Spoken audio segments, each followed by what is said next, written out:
Dummy, look alive. You're on standby for fire safety. You, roll it. Alright, camera's good. Activate hand controls. Get the controller. Okay. Alright, test one.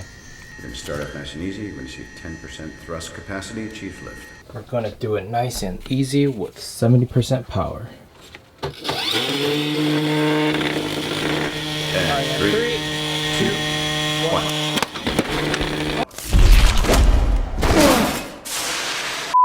Hi guys, welcome back to my video. In the last video we talked about intake and conveyor belts. We introduced methods that we use as tips on designing and common issues to avoid. In this video, let's talk about shooting mechanisms. One of the most delicate components on a robot is the shooting mechanism. Wide variety of designs have been used in the competitions. And in fact, the shooting mechanism is one of the most developed components in the whole competition. The two models that we use for the brushless motor are 2823 and 2824, with clockwise and counterclockwise thread. That's why there are two models. The reason for this is because at initial, brushless motor accelerates to max speed at constant. Once it reaches the top, the ball will come in and contact the friction wheel. The momentum, or say kinetic energy, will transfer to the ball. At this point, the friction wheel speed will decrease significantly, which will cause a counter-rotational force to the friction wheel. If installed correctly, the significant decrease in rotation, or say the jerking motion, will tighten the cap over and over again. When you're installing the brushless motor, make sure the black cap is at the right and the silver cap is at the left. If you can't remember, just do whatever. And if one of them pops off, just switch the motors. Please remember to wear safety glasses. Now this is really important because parts can totally bounce off and fly out and goes into your eyeball.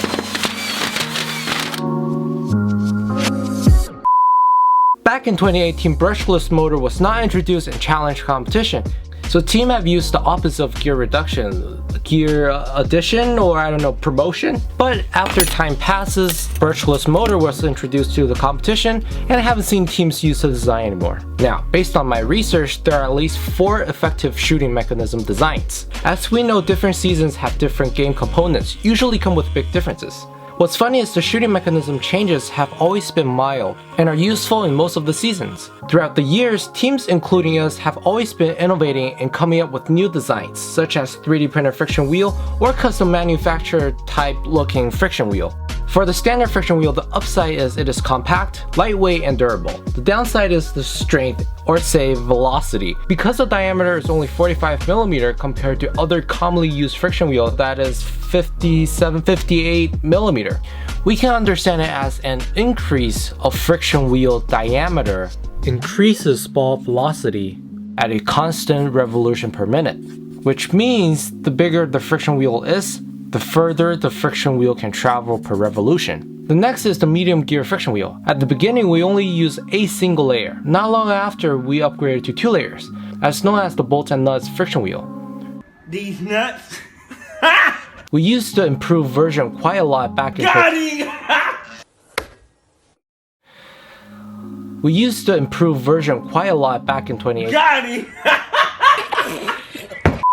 We used the improved version quite a lot back in 2018 and have continued to use it for the 2019 competition season. This is one of the sturdy designs we encounter and have performed with strength and adaptability to all ball size variations. One of a crazy story we encountered back in that year are the game pieces upgrade. Due to the changes of manufacturing methods during the 2018 Guangzhou Championship, we got informed that the balls were in range from 5 to 9 cm in diameter. It is actually really crazy when you put them together. You could really see the differences that it creates. And also there were pins that have paper fillings, which is the newer version, and the rebar fillings, which is the older versions, which our team and the other teams took a beating at that competition. In the last 4 years, MakeX competition have grown with huge improvements, and I'm pleased to see that teams around the Premier community have helped with the competition developments. Around 2019, we have also seen teams use a 3D printed friction wheel. Based on my understanding, the 3D printed part is made out of PLA and has 100% fillings. The strength for this design is it can be manufactured to any diameter or thickness. The weakness is it can be fragile. If the friction wheel is not balanced correctly, it can have risk of shattering during high speed, injuring surrounding people. Next, let's talk about friction wheel layouts. There are 2 friction wheel layouts you can consider is the horizontal and vertical formats. The vertical design is typically used for shooting straight with power and can be fine-tuned left and right. It's spread for 2018 competition seasons, both Premier and Challenge competitions, because it requires the game pieces to travel in a high velocity and have a high accuracy. The horizontal design is typically used for shooting parabolic projectiles, as we've seen many teams use it for the 2020 and 2021 competition seasons. It's because we're shooting it into a furnace and not hit something really hard, but you can still use the vertical designs to shoot very fast and very hard if you want to. It really depends on what the game requires you to do. Last but not least is the brushless motor with medium gear friction wheel with nuts and bolts in between that have belt connector to 8mm steel shaft. That's literally how I named this shooting mechanism. This is the newest design I have seen teams uses in the 2021 seasons. I personally believe, seeing all these competitions, this is one of the most stable and strong designs. As we can see, the motor or the brushless motor is not directly connected to the friction wheel compared to the traditional design. This design can cancel out all the vibration that comes from the contacts of ball and block from the friction wheel. This will also be able to protect the motor, extending its lifespan and also more accurate because of the sturdiness. If you're trying to save weight, for me personally, I would highly recommend you using the aluminum shaft and test out the strength and weaknesses for that design, because we could see the steel shaft is very strong, but at the same time it is really heavy. As you can see it right here, 120mm steel shaft compared to aluminum shaft, and usually in MakeX competitions there are not many places where require the strength of the steel shaft, and most of the time aluminum will do its job. That's it for today's video. Thanks for watching all the way to the end. I want to take a second here to give a shout out to David and Mark. Thanks for motivating me to finish this video I've been sitting on. In the next video, let's talk about different types of claw designs.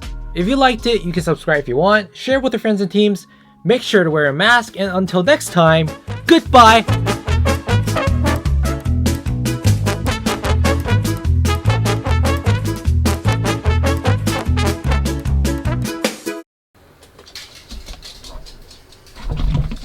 Hey, give me my ball. Benji.